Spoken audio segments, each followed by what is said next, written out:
Welcome back to the Game Plan podcast, where we continue to explore grit behind greatness. Today, with us, we've got Mark Telford, a Newcastle-born endurance athlete who transformed loss with legacy. From missed football seasons to 130 plus half marathons run on a treadmill, Mark's mindset is a testament of human resilience. So what are we waiting for? Let's dive right into the conversation with the man behind the miles. Oh, wait, hang on a second. Did we forget to tell you to subscribe to our brand new YouTube channel, The Game Plan DXB? Go on YouTube, hit that bell icon, subscribe, like, and share.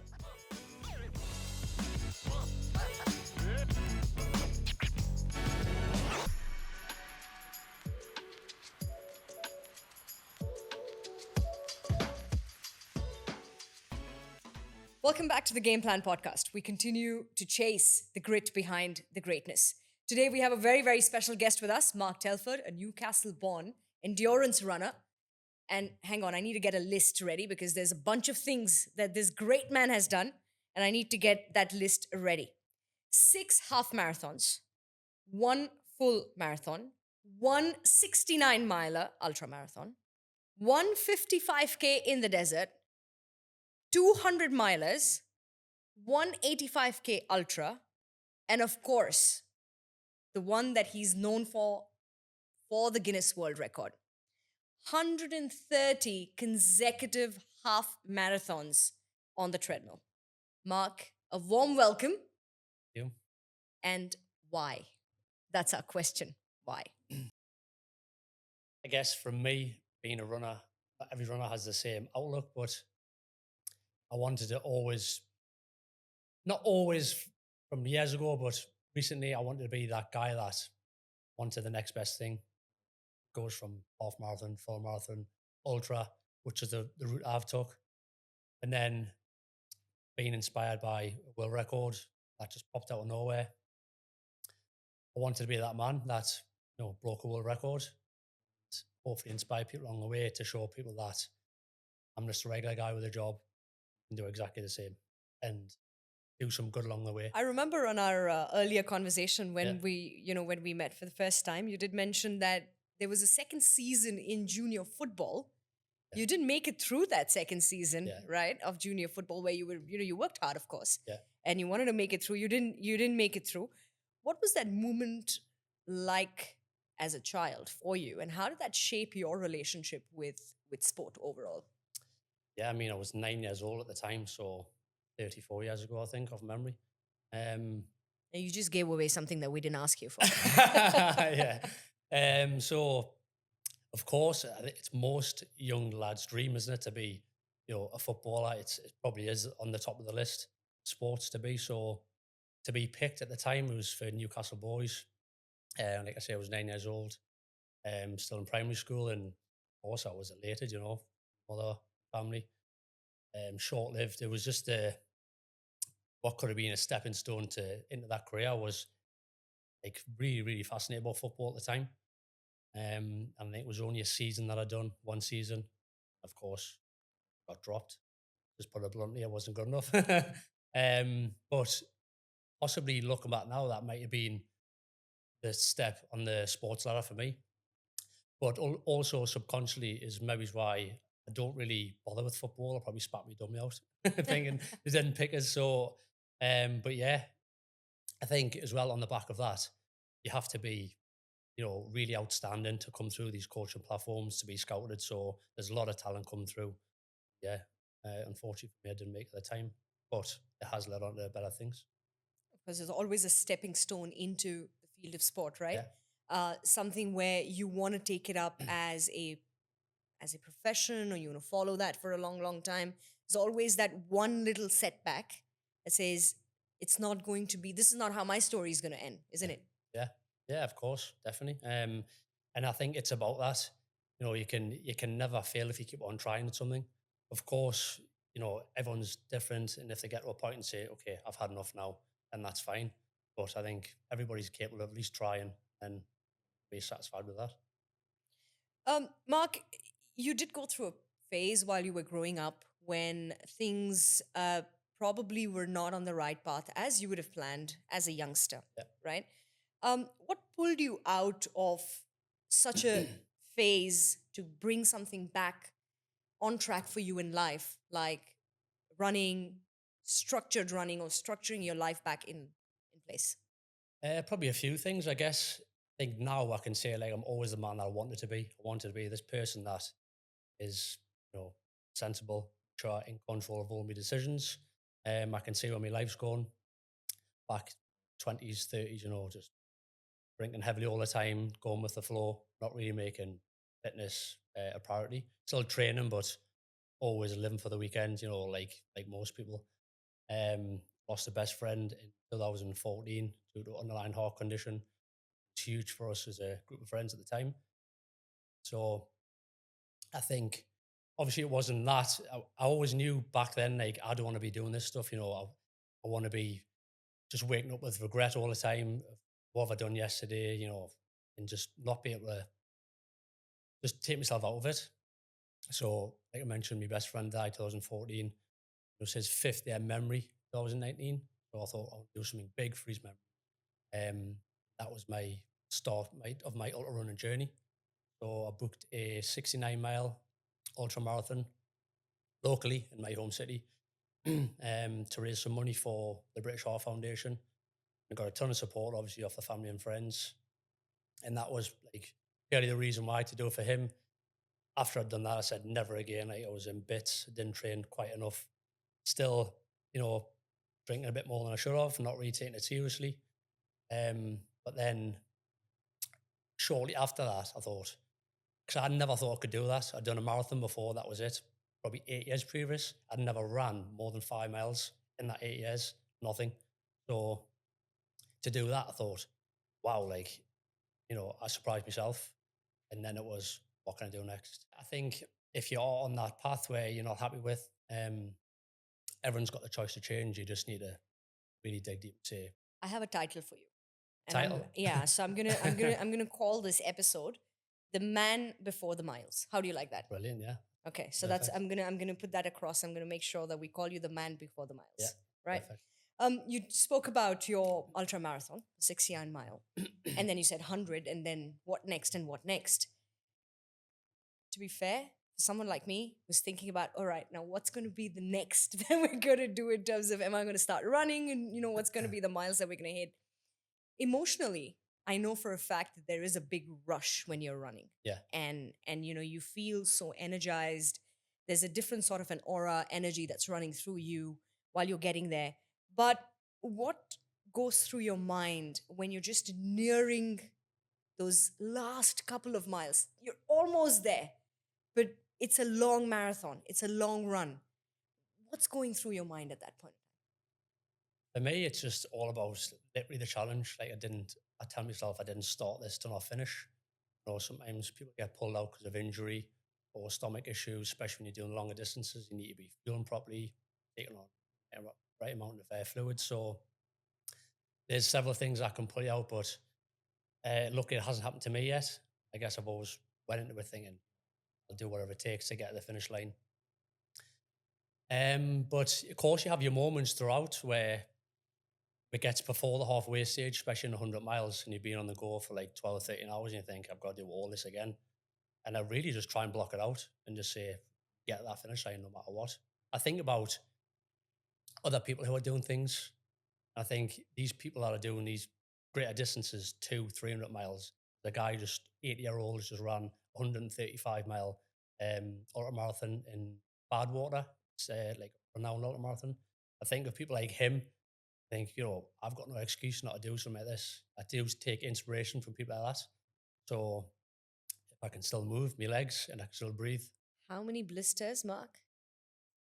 If I can just take that down and make that as an account, how many blisters? I think you'd run out of ink, although you're not using ink. There was endless amounts, more so on the half marathons. I never really suffered with blisters before, the odd blister, but on the half marathon journey, it was relentless. Day 30 to day 50, just could not control them and end up in the worst place, right on the end of my toes.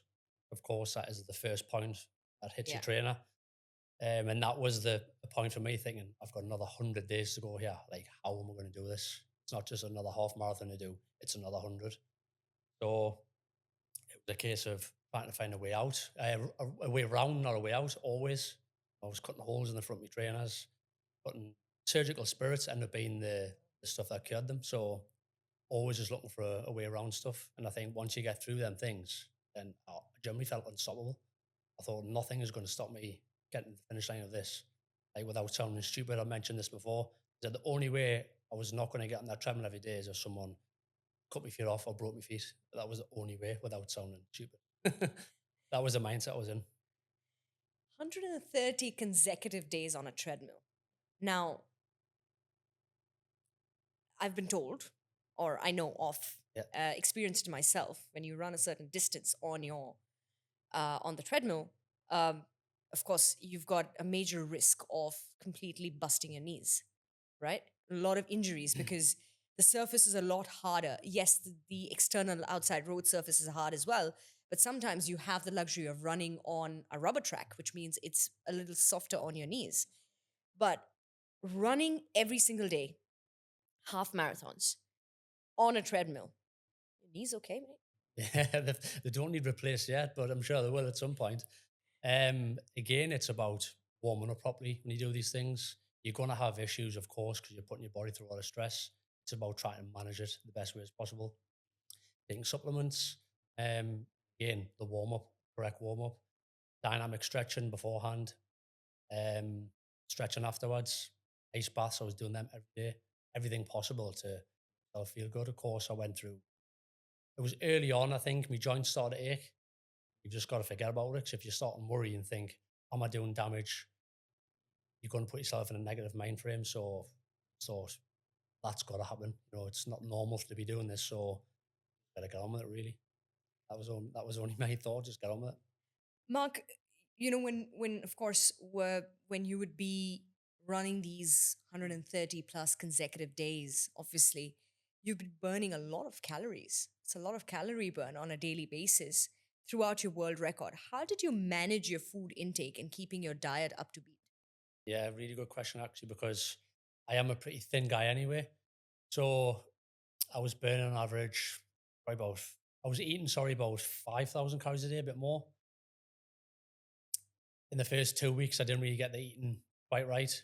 It was quite noticeable that I was losing weight. I dropped down to about 64 kilograms from 74, I think. Within the first 2 weeks, I was looking really thin.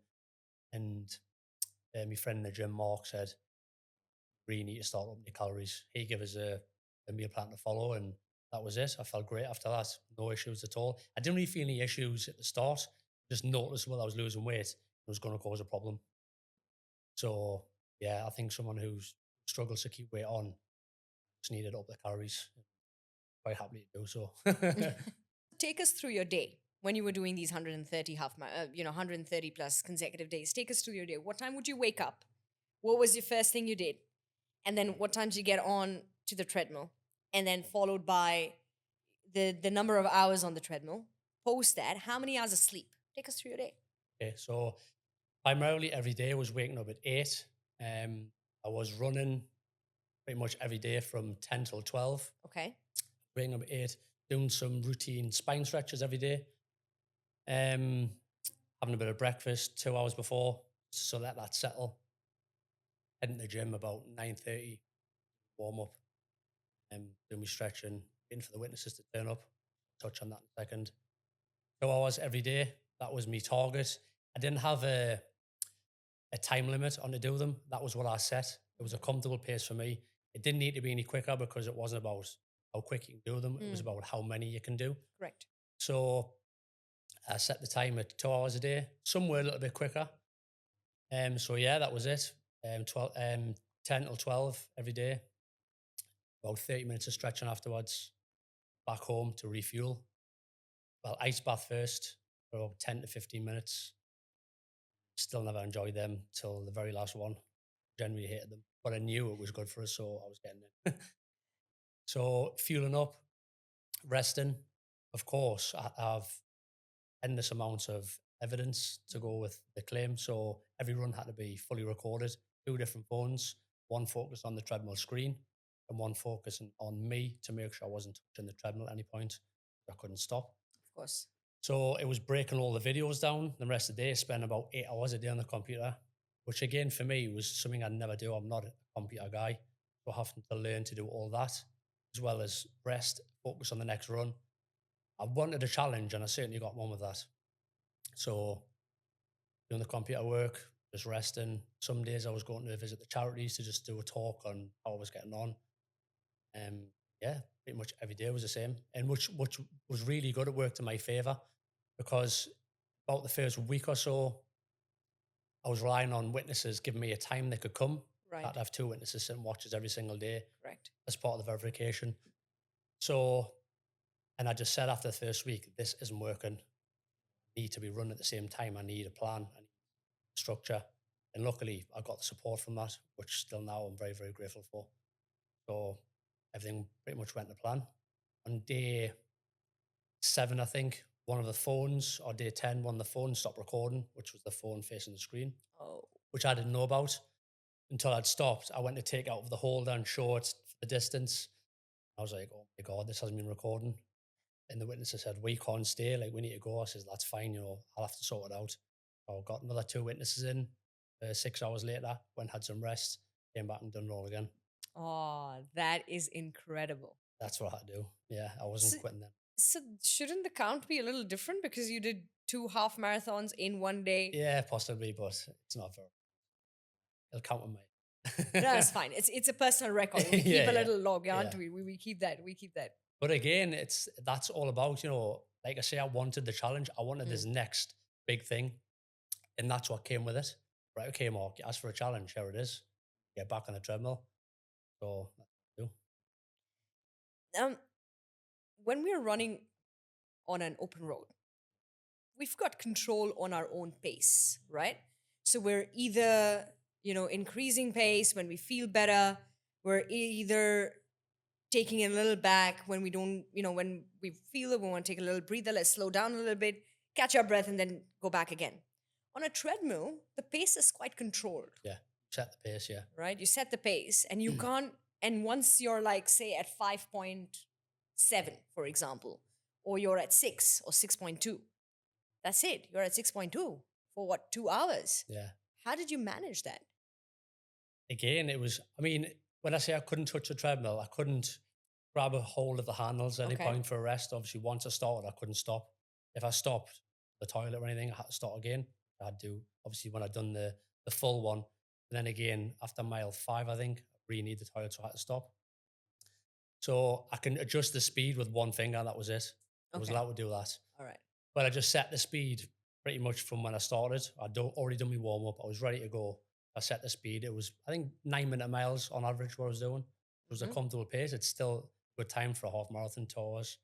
But I just got used to that. And again, that was in with the plan. Know what I'm doing. I was comfortable in the pace. A couple of days I ran them a bit quicker. Don't know why. I guess I'll just test myself. But you don't need to run it.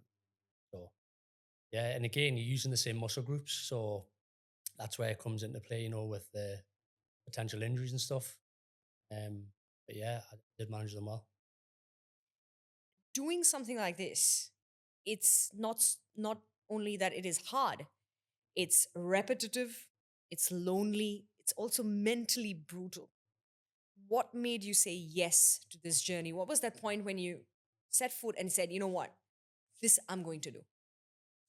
I think when I explained when I was offshore on the treadmill and I was, what am I going to do next? I had no events planned in. And then the thought of becoming a world record holder, it was like, wow, like, could I be the person that does something like this? And had a look at all the rules and the planning, which did put us off at first, thinking 2 witnesses, everything needs to be recorded. It's a lot. These people that do these things, from my understanding, had a team behind them. I was just a guy that had a job, of course. I had loads of friends and family, which I couldn't get to be witnesses, by the way, which made it harder. Got a fantastic coach who was giving us ideas. And like I say, it was that I want to be that person that pushes the boundaries.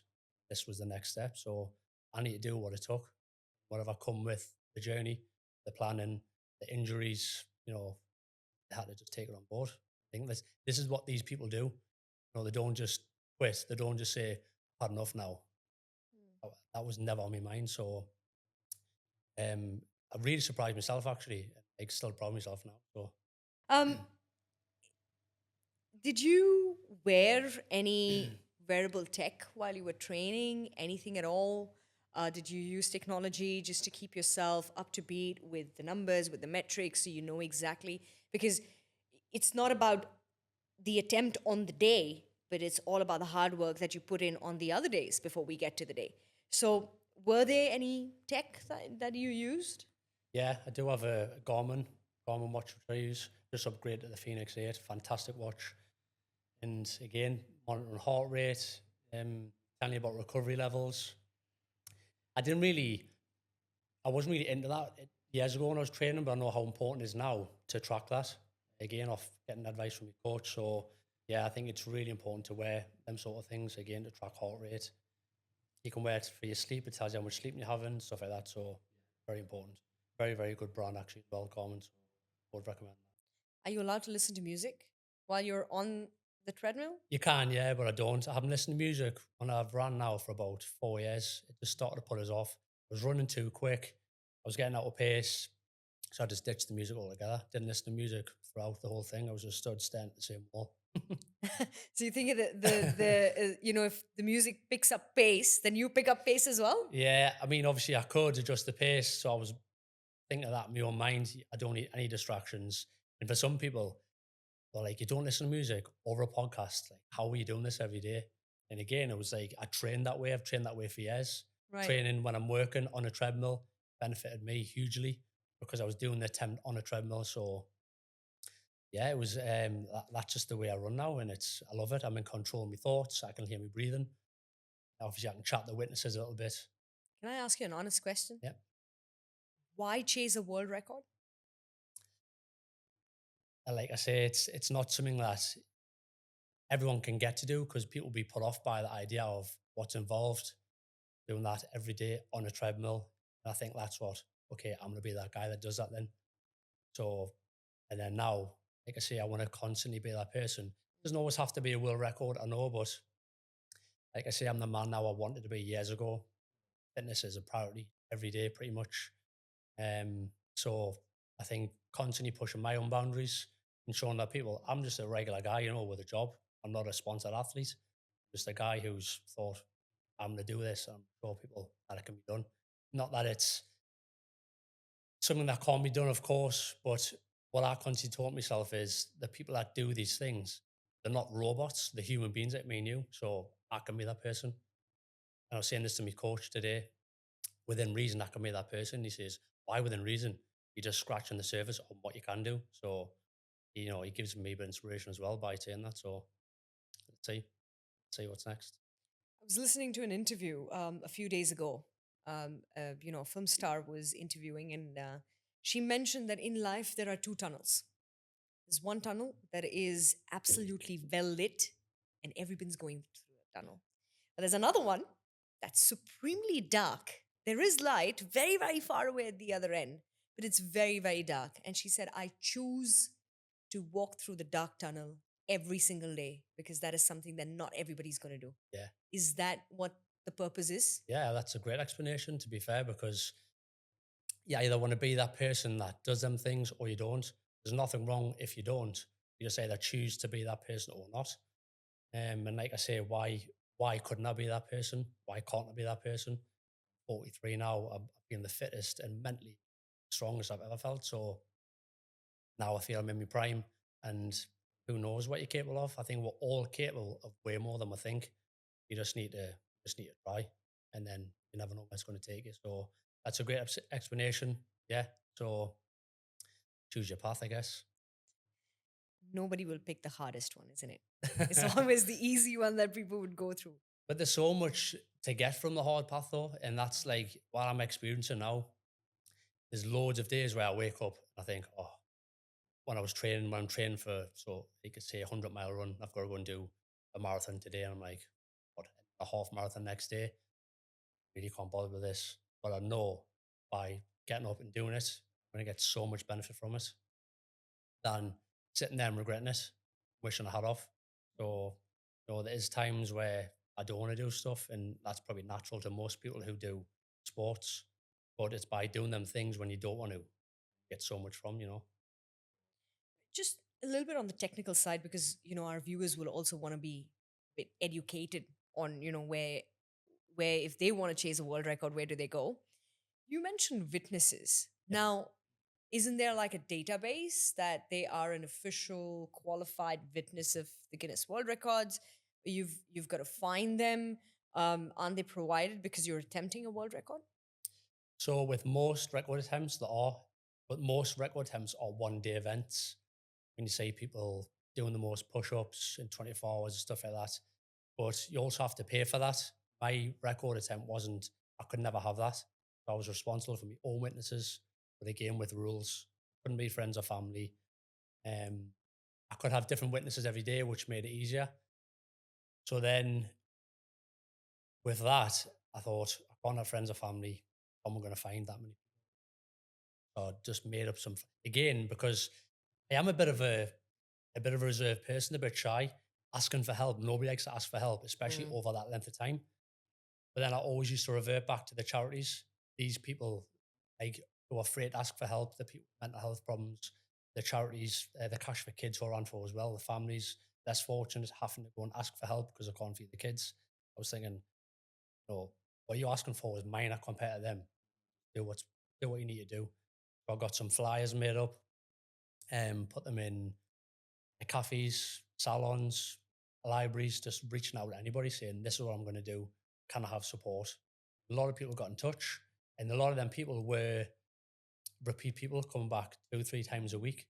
Or people who are retired saying, this is brilliant. It gives me 2 hours a day to get away from my husband, get away from my wife, and then go and do the shopping. So them were part of it, and they were loving that they were part of it. And I was like, wow, like this is giving people joy to tell their friends, oh, I'm a part of a world record attempt. Oh, So it was amazing, really, really was amazing. Them told their friends. So the support I got, honestly, like really, really amazing. so it could be anybody really who could be a witness when Yeah. you're attempting a world record. It depends on the record, I think. Mm. It depends what the guidelines say. Right. For mine, it was anybody over the age of 18, I believe, or couldn't be direct friends or family members. So yeah, again, it's tough, when you think you're doing that over 4 months, you've got to find these people. I was thinking, and then again, about not thinking negatively, I thought, put the flyers out, see what happens. I'd done that like about 6 weeks before. And then of course my family were helping us get people, friends of friends, then we're telling their friends. I think I was just taking it week by week, getting the diary filled up. Oh, I knew, I was like, wow, like I've got the support that I needed. It's all about putting yourself out there, saying, I need help. Who's going to give us help? That's amazing. It's really good that there are people who are wanting to come, they're wanting to be part of, world record. They get a little bit of recognition becoming a witness, isn't it? I mean, not by Guinness, but obviously by me. And, I thank them all. I'll still thank them all every time I see them or speak to them. I couldn't thank them enough, because ultimately, without them, I wouldn't be sat here a record holder now. Because without them, it wouldn't have happened. Day one would never have happened. So for them, I do owe them a lot. Yeah.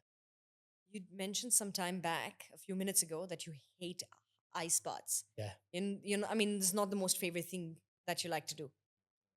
It's the most amazing thing. I think you get a completely new body. Why don't you like ice Do you baths? really? Yeah. You like ice baths? Oh, I love them. Do you really? Absolutely love them. You have to give me some coaching on ice baths. I think it was just I don't know, the cold. Don't really like the cold, hence why I moved to Dubai. A bit extreme at the minute, but it was just that I think after doing the whole routine, the run, the stretching, resting, well, the food intake, I just wanted to rest. And I thought, get an ice bath now. It's something else hard to do. Already done the run for 2 hours. And then again, it's something hard. That was probably my mindset. Sitting there. Of course, it wasn't like a proper ice bath. It was just filling up my bath at home with cold water and then putting 3 or 4 bags of ice in. Still cold enough, don't get us wrong. But yeah, but I knew again, that's going to benefit you. Just get in. A lot of people who start with ice baths, they dip in straight away, neck down, straight up. But a lot of people, they don't know that there is a bit of a phase. You've got to take your body through it, right? So did you start with that phase, or was it neck down? That's it. I'm gonna get into the tub. To be honest, I was never neck down. I was only wasting because it was only my legs that was doing the Yeah. work. I was like, I'm not going into there. So I was like toe in and then, getting ready for it. Just, sitting there moaning for 10 minutes. So I never went neck down, to be honest. I did have a pod in the back garden Okay. originally, Okay. but then it was coming into winter months when I was doing my attempt.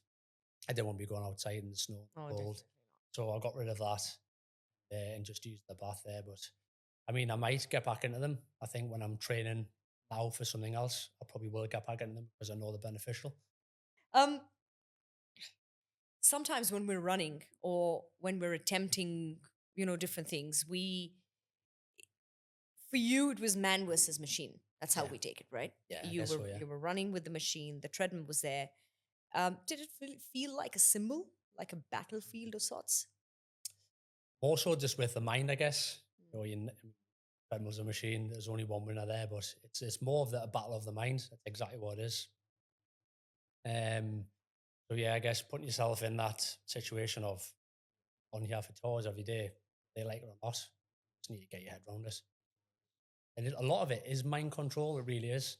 Like I say, people are capable of way more if they just at least try. Because once they've tried and succeeded, they'll feel way better than sat on the couch telling themselves they can't.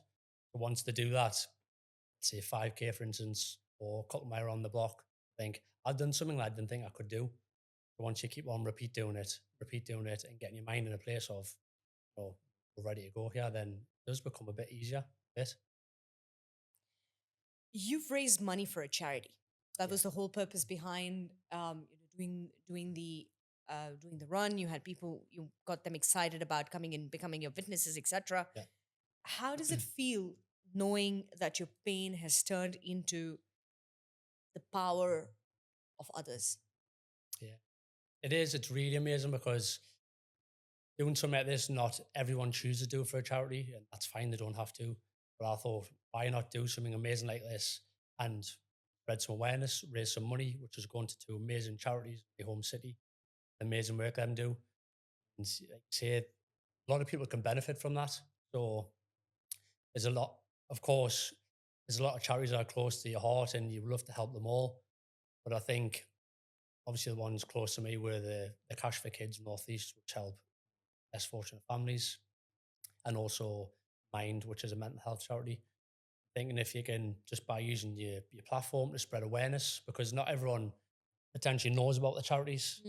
So if them think, oh, there's a charity out there that are doing amazing work to help kids and to help people with mental health issues, and then them can maybe just go on to do their own thing or donate and support. I think once everybody, because it was a collective, it wasn't just me. Of course, I was doing the miles, but everybody supporting. We raised over £4,500 between the two charities, which was amazing. Everyone that supported and donated, it was a collective. I think doing stuff for charities for me, it does give you that reason. Come on, let's go. You're going to be helping people and inspiring people. If there is a new runner or a newest runner who's starting off, um, where do they start? Quality trainers, shaft tape. Are there any non-negotiables that you can't get away with at all? If you were to give some recommendations. Trainers, I think it's a big thing, but you need the right trainers for you. You don't need the trainers that look the best, which a lot of people do buy.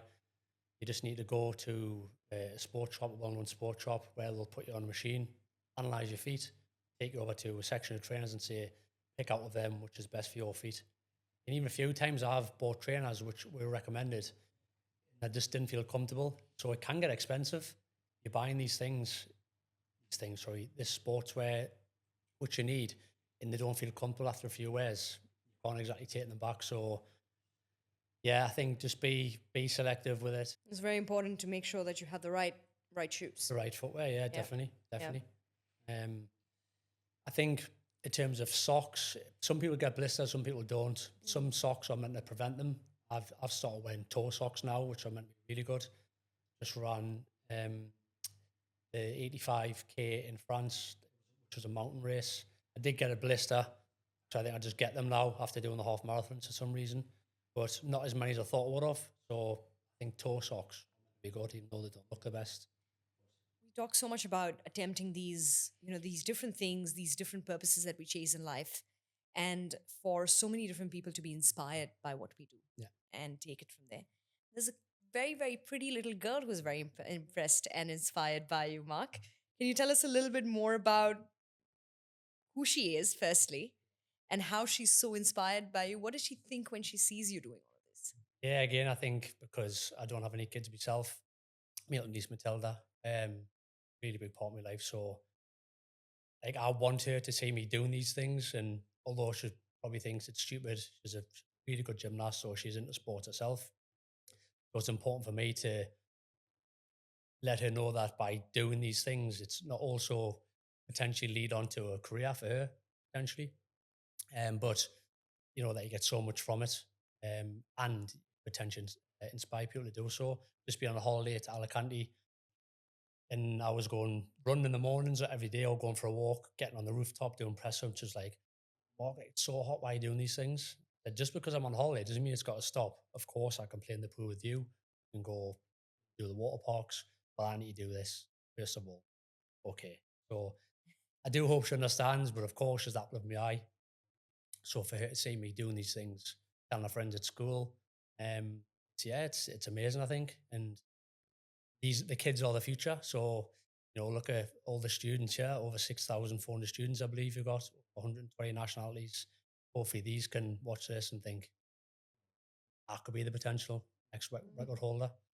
So I think, yeah, to hopefully inspire the people, of course, my family. That would be huge for me to, if she went on to do something amazing herself, which I'm sure she will. Of course, she's one of the most significant ones in your life. And then, you hope that she takes something away from your journey and, Yeah. and the path that you've set, and be inspired by what you're doing. But would there be other young girls and boys who are looking to make their mark in the world? Would there, whether it's in sport or anything else, particularly because again, sport is for everyone, but also isn't for everyone. So Yeah. is there something that you hope that these youngsters would take away from your journey? I guess, yeah, I guess I would love someone to say, you know, whatever what that guy's done is like inspired them or got them into reading about sports and being interested in it. Because, like you say, is loads of people aren't interested. Loads of people think, "What is the point? What are you doing?" And I get that. Some people don't not interested. They're just happy doing their own thing, which is fine. But the more people that know about it and these journeys, and what people can achieve, what can come from it. You know, raising money for the charities because that has a knock on effect. You know, it's a knock on effect as well. I think the community here in Dubai now, the fitness community, is really booming since the last time I was here. Down Kite Beach this morning running, there's people everywhere, so it's great to see.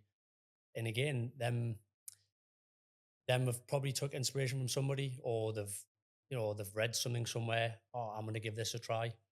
And I think coming from the children upwards, especially at a place like this, a university, huge, and to get people talking about stuff, it's out there.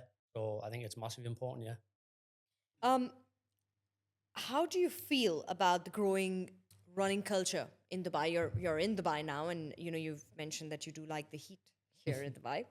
How do you feel about this growing running culture? It's become really big. We've got a lot of these running clubs. We've got the Jumeirah Johns. We've got the Humanswara Running Club. You tried any of these clubs? I haven't as yet, but I need to. Yes, definitely. I was down Kite Beach this morning running. And I was telling people it's fascinating to see how many people are out there running now.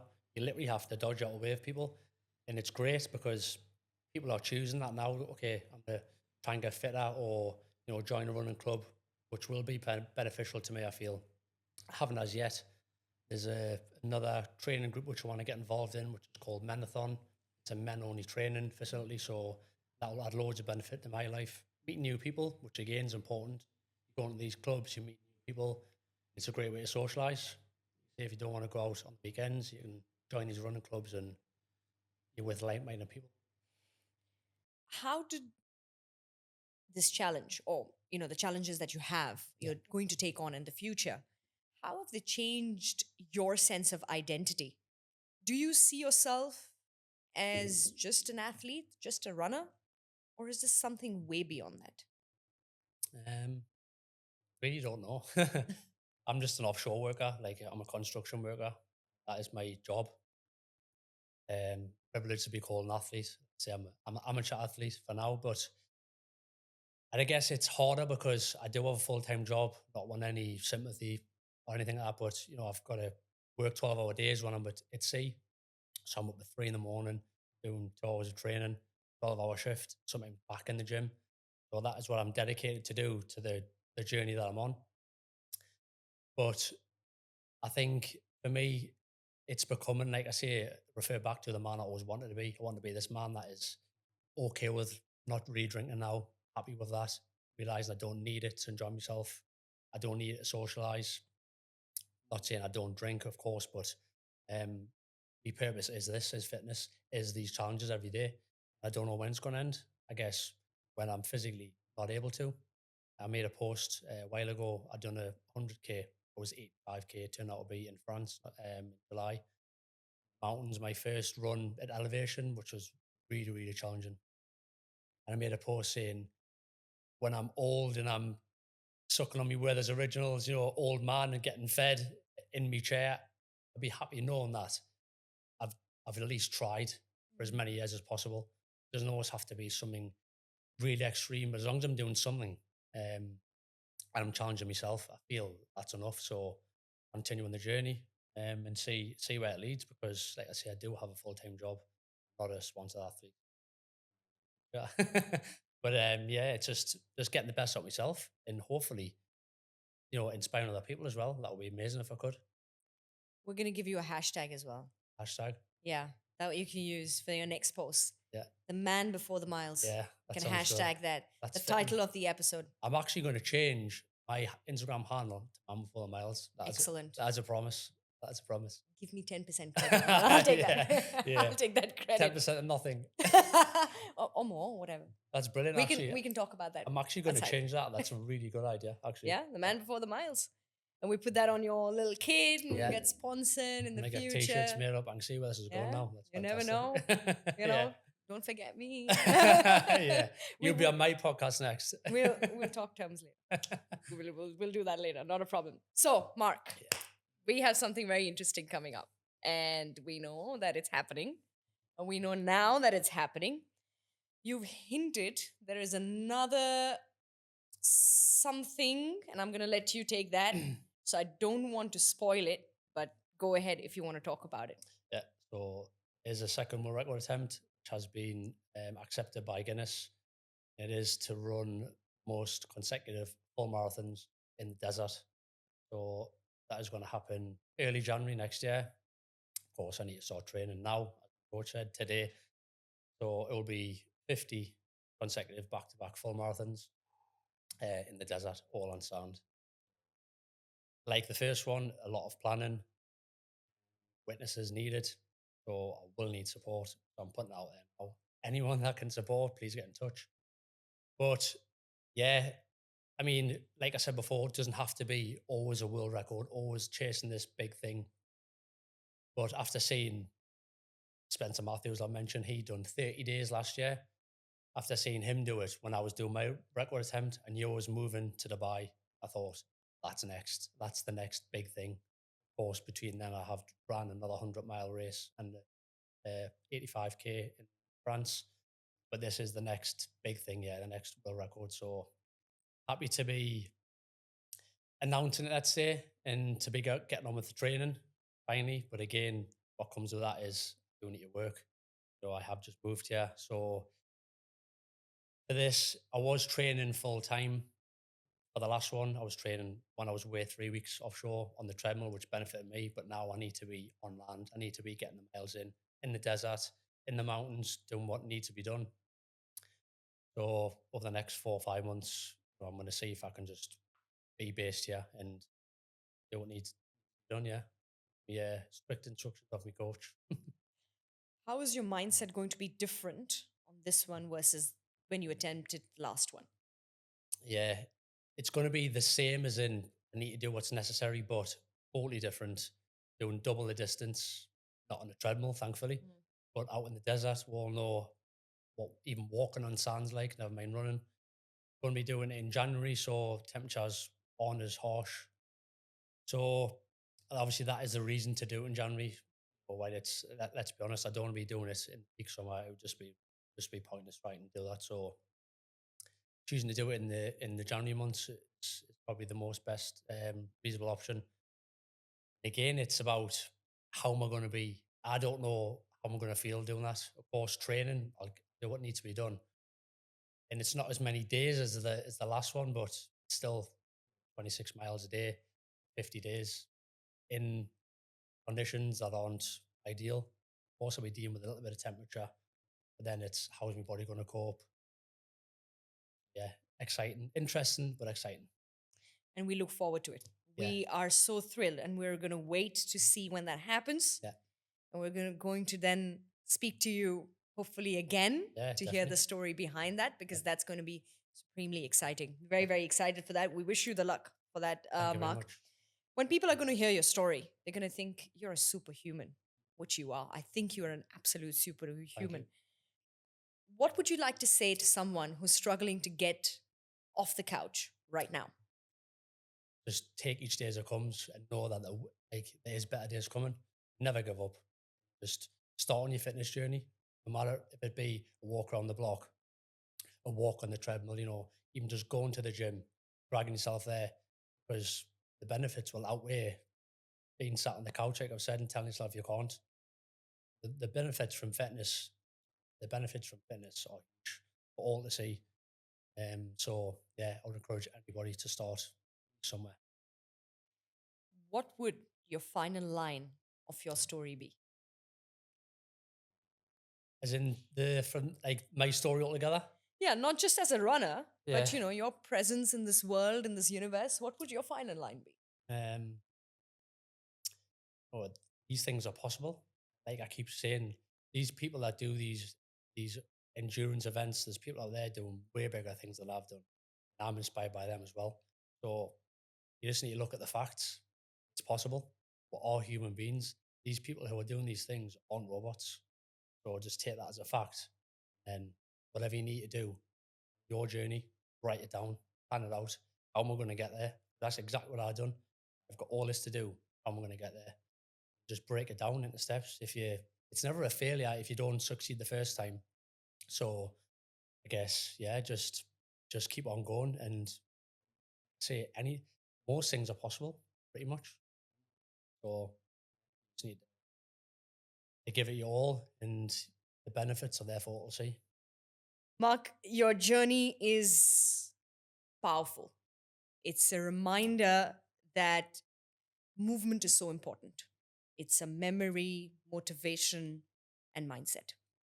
Thank you so much for your time, for sharing everything that you have with us today. I'm sure myself, everybody else, everyone who's going to hear this, they're going to be left in awe. I am in awe. And I'm inspired, motivated, and everything that we can put through. Thank you so much for your No time. worries. Thanks for having us. Thank you. And don't forget the other things that we spoke about. Yeah. The that- commission. we will talk about that. We'll talk about that a little later, but don't forget about it. But once again, lots and lots of gratitude, Mark, for Thank you. making the time. Thank you.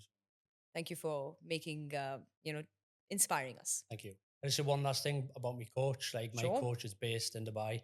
He's been with me, trained me since 2021 for my first desert ultramarathon.